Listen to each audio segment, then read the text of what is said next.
Angelo A.G. Crawford is the founder and CEO of IOCYBER, a cybersecurity consulting firm that helps organizations reduce their security risk. IOCYBER helps their clients prevent the loss of value, trust, and confidence in their brand. Angelo Crawford stops by to share insights from his 27-year career journey. He provides advice for those looking to establish a successful career in cybersecurity. His 27 years of experience includes evaluating offensive cyber capabilities, threat hunting, and performing cyber intelligence analysis in support of the intelligence community, Department of Defense, and the commercial sector. Here's the interview. Angelo Crawford, thank you for stopping by and providing some insights for the listeners and viewers of Tech or Die. Again, I'm John Davey, host of Tech or Die, and we'll jump right into it. And my very first question is, how did you get into cybersecurity? First of all, I want to say thank you, John, for having me on your on the Tech or Die podcast. It's an honor, and I'm excited about where you're going with this. So how did I get into cybersecurity? So long story short, I got a job at Lockheed Martin, which I was part of their engineering leadership and development program.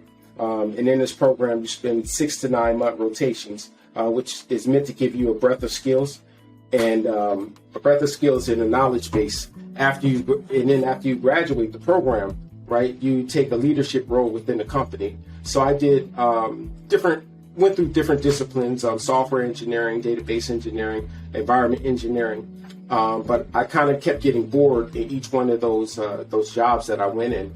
And then one day, one of my mentors, he sat me down, and I guess it was around, I want to say 2005. And he suggested that I look into information assurance. And then, so I did that, right? Started looking into it, and he said that, cyber is constantly changing, and cyber is the buzzword. But right now, back then it was information assurance. So information assurance is kind of, it's constantly changing. You have to utilize all the skills that you learned in the past to be able to keep up with adversary, right? Because it was ever changing, right? As they're trying to compromise the network, they're always going to stay one step ahead of the defender. And something like that I thought was like wildly exciting, right? I thought it'd be dope to get into. So I essentially just hopped right into it, right? And that began my career in information assurance engineering. But since then, I worked for several 3-letter agencies. I'm not going to mention on here. Supported several contracts at US Cybercom and other defense contractor companies. So I did. I've worked in defensive cyber operations, cyber intelligence, and then now I'm in the offensive cyber arena. That sounds like a wide range of departments and responsibilities that you've been exposed to. And you mentioned that conversation, that very pivotal conversation with your mentor. In addition to being pointed towards information assurance as a key trending area to kind of become an expert in, what is one piece of advice in addition to that you received in your career that you feel is beneficial to anyone looking to get into cybersecurity? It's the one bit of career advice that I can say, and it's not just in cybersecurity, right? It's take hold of your career, right? No one's going to save you. No one's going to look after you better about your career than you will, right? Also take calculated risk, right? Your greatest growth is going to come from being able to push past your limits and taking on stretch assignments, right? When I mean stretch assignments, you do jobs within your discipline that you're not necessarily comfortable with, but it's going to provide you with some sort of skill at the end of it. You're going to reap far more growth and rewards by doing things that way. Also, just constantly try to grow and never get comfortable where you are, because that's the worst thing that can happen to you in your career, is kind of being stagnant. And then I guess that was like two things right there. But one extra piece I want to say is just network. That's probably one of the most important things that you can do in your career. I think that every career move that I've made was through my network. I've interviewed for probably one or applied to one or two jobs, and then the rest of them were through my network, through my in my entire 27-year career. But you also have to be able to have the skills to back it up. So that's where that don't get comfortable where you are, and make sure you're constantly learning, constantly sharpening your knife, sharpening your skills, right, and keep going. So that's probably my biggest advice. I can definitely three of them when you ask for one, but hey, the more jewels, the better, right? I can definitely relate to the whole, making sure that your network is the primary feeding ground for jobs and interviews. And, when I think back, when I think through my career, most of the jobs, as they say, the ones that really kind of count are usually through, if not all for me, through a connection, not through an application on LinkedIn or Indeed. The application is almost a formality after the fact for HR. Mm-hmm. Absolutely. What is one myth that you see currently in the zeitgeist, in the atmosphere for cybersecurity? One myth about cybersecurity that you would like to debunk for someone looking to jump into this field? I guess that you don't have to act like you know everything when you come into the job, into the career, right? Cybersecurity, you tend to get a lot of people that think, you need to know everything, or you need to have the correct answer for everything that you do, and that's not the case. Sometimes, you just get in there. It's good to say, I don't know, right? Sometimes people respect you more, right? To say, I don't know, but I'll find out, right? And that's probably one of the biggest things that I've learned. When I was at DEF CON, this past DEF CON 30, there were a couple of times I'm walking around and I'm talking to folks, and I have a good general sense of some of the technologies that are in play and some of the best practices. But even for me, a little imposter syndrome, kicks in, and I'm like, maybe I should, brush up on RF frequencies, or brush up on, working on botnets or something like that, because it's a little over my head the way they're attacking it or their thought process. But at the end of the day, you do have to recognize, and I agree, that you don't have to be a subject matter expert at everything, or be too in depth of a knowledge expert in order to still grow and prosper in cybersecurity. Exactly. Yeah, it's impossible to know everything. Right? And there's always going to be somebody who's there that's smarter than you, or they got a bigger brain than you, right? Mm-hmm. So in those instances, you just be humble. You humble yourself, and then you just learn from that person, right? You just soak up whatever knowledge that you can from it, and you keep it moving. What's one thing in your career that you learned that you did not expect to learn? So you can actually go back to that same answer that I just gave, right? It's I didn't expect. I came in and I thought that, hey, you need to know everything. I need to have this answer. I need to know, what this is, right? And I got caught out there a lot of times trying to answer a question or answer things that I don't really, I didn't have a real answer for, or just trying to BS around it. And that didn't get me anywhere, right? So I was always upfront with, with my knowledge and what I knew, and just try to, like I said, try to learn and expand. And if I didn't know, I was going to go find out, Yeah, definitely. Sometimes in my career, it's what I learn. It's not so much what I learned. It's more of what I get exposed to, and it wasn't on my radar, but I realized, oh, I kind of get it, or it kind of makes sense a lot faster than I thought it would make sense. And let me, go down that rabbit hole. So sometimes it's, I guess, to kind of ad hoc the question, it's more about what I encounter that I didn't expect, but it's actually something I'm good at. Who are a couple of people in your journey, in your career, whether within cybersecurity or just in life in general, that have inspired you to grow? I think there was several people, and it's like you said, the people that inspired me was through all walks of my life, right? It was people that inspired me at every milestone. Like for instance, you could take my mother, right? Single age, right? She was a single parent, going to work, by herself, working hard, try to provide, a roof over my head, food for me to eat, right? Kind of taught me hard work and perseverance, right? And then you have football coaches and high school advisors, right?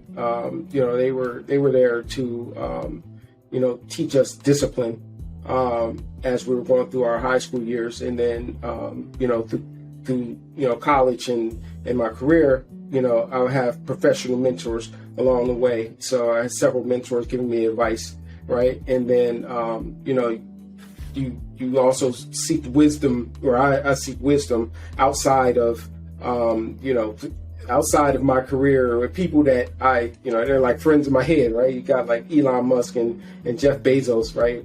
Warren Buffett, Muhammad Ali, and just the lessons that they've taught people, and wisdom that they pass down through life, right? You just kind of follow their footsteps and their pieces. You take the good stuff, throw the bad stuff away, and then you try to incorporate that in your career and in your life as well.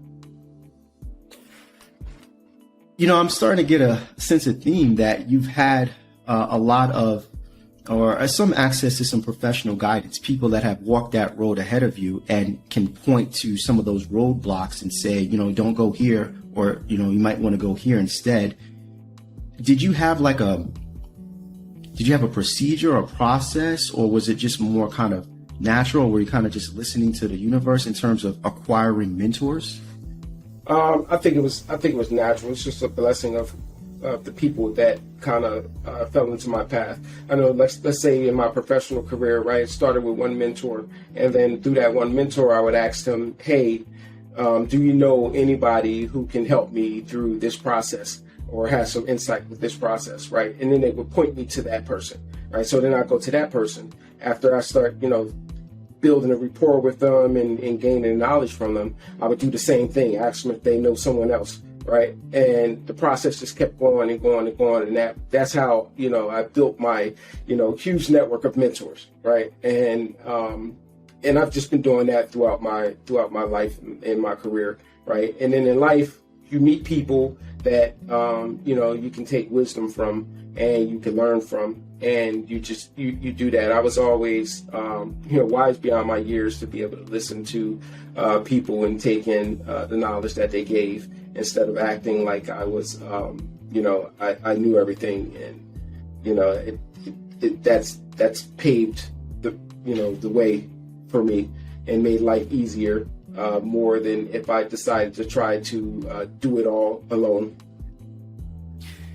We read a lot. We learn about enumeration and blue team and red team and scripting and all these advanced topics, but it's true. You have to still remember to remain humble and understand that it's still going to take people to get you to go from point A to point B.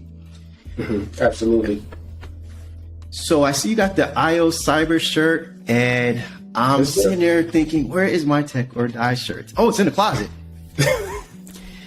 But so IOCYBER, that is your current main venture, and talk to us about it. What is IOCYBER? What does that represent, and how does that bring value to the business or government marketplace? So IOCYBER is a company that I started in 2016. Right. Our mission is to help companies reduce risk to prevent the loss of value, trust, and confidence. right? And how we do that is we leverage our 27 years of experience in defensive cyber operations, threat intelligence, and offensive cyber operations to produce threat reports that allow people to make informed and forward-leaning strategic decisions on their security posture. Some of our core competencies are vulnerability assessments, penetration testing, open source research, cyber threat intelligence. We're moving into doing some Web3 audits and some, moving more into the blockchain space. But that's kind of very young in the process. So that's where we are. And then with IOCYBER, I've always wanted to be able to give back to my community. So the way that I do that is to have IOCYBER become a pipeline for HBCUs, right? And students coming from HBCUs to give them opportunities to, internship or get into, the cyber field as an intern. And then, hopefully be able to, come and work for us one day, or, go on and, be way more, wildly successful than I am. But I want to be able to be that conduit to help them out. And currently, you're working with what type of clients? My current client base is Department of Defense. However, we're trying to move more into the commercial arena, also healthcare and banking industries. But right now, our bread and butter is the Department of Defense. And working with the Department of Defense, I guess I can't get too deep into some of those requirements on some of those contracts, but just in general, are they looking for defensive assessments, or are they looking for more offensive stances? So it depends on what you're looking for, right? The Department of Defense is a massive, massive engine, right? They're a huge customer. So if there's a need in, SOC development or defending the SOC or threat hunting, right? You would go into you would go after contracts that's defensive cyber operations. For offensive work, right? It's developing capabilities that, can be used in offensive cyber operations. Right. So you have the offensive side of the house. So it's a huge, marketplace that you can go and take advantage of, if you're a small business and you want to be able to seek, it's stable, right? As stable as can be, right? For you get contracts for 5 years, 10 years, and the work is fulfilling. As long as you put in the effort and the grind to get those contracts. So let's say someone was listening to this episode and they said, I've been thinking about pursuing this path for business and for financial income generation. What are some of the expectations that they should have in mind in terms of how long it takes before you're kind of up and running, and how hard is it, so to speak, in terms of getting yourself in a position where these Department of Defense or someone in the private sector will actually invest in your services? Everyone has their own path, right? Sometimes I know people who started out, start the business in the same year that I did, and end up getting, falling into contracts, right? I know some who, still haven't, received their first contract. So it's a long, arduous grind. And I would say, as long as you get in, you file your necessary paperwork, right? You get your EIN, you get your SANS accounts, you get your SAM.gov account. You get you get your DUNS numbers, right? And then you go in and you start bidding on actual contracts. So what you put into it is what you're going to get out of it.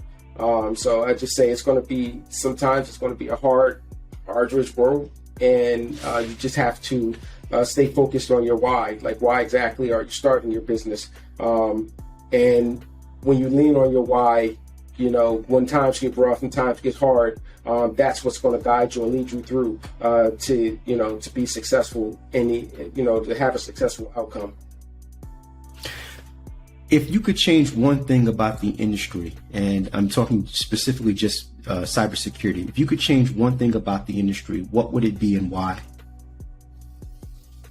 If I could change one thing, and I would say that to be able to provide more VC, venture capitalist money to, and I know this is going in a little bit different direction, venture capitalist money to more women and minorities, right? There's a lot of talented startups, right, that don't receive as much funding as other companies do.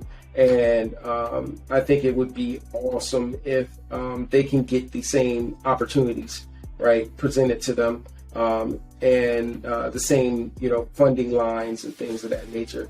And I think that, that would be the one thing that I would change. Yeah, I've recently started working with a nonprofit that has ties to both Wisconsin and the Atlanta area.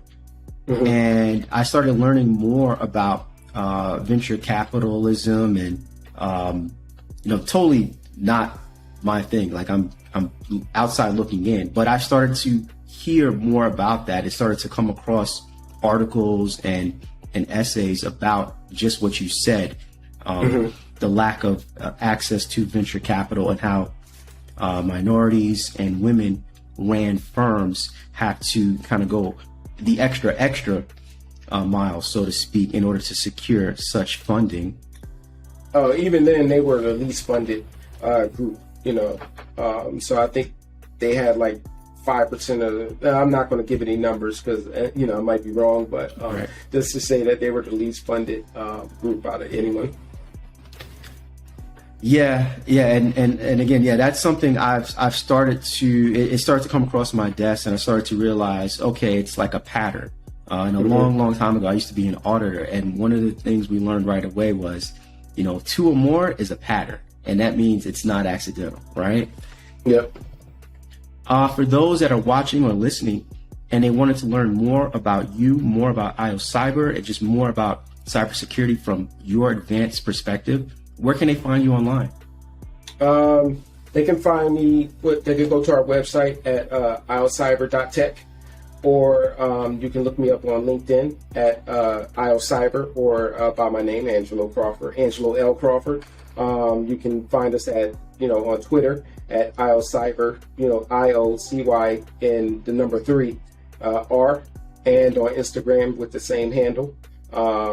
So you can, DM me, hit me up, if you have any questions. I'm an open book. I always try to help where I can, right, and try to look out for people where I can. So I'm always just open to network and, have, helpful dialogue with people.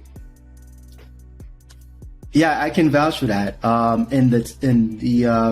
We've been talking a little bit now, Angelo. In the times that we've talked, I always learn from you. You're always willing to kind of just showcase, from your perspective, 27 years in the game, right? That's a really, encompassing perspective. So I can definitely vouch for that as well, too. Thank you for stopping by. Really appreciate you stopping by here at Tech or Die. You're always welcome to stop by again. If there's any way I can help promote the business or promote your vision for helping the community, let me know. Oh, definitely. I had an amazing time, John. Same here. Until next time. Respect to Mr. Angelo Crawford. The grind and hustle has led this man to a path of greatness. If you're looking to take your career to the next level, his words of encouragement are to get uncomfortable, put yourself out there for stretch assignments, grow your personal network, and take calculated risks so you can seize control of your career. Subscribe to Tech or Die so you can get a heads up when a new episode drops. We're on Spotify, Apple Podcasts, and YouTube. Tech or die, baby.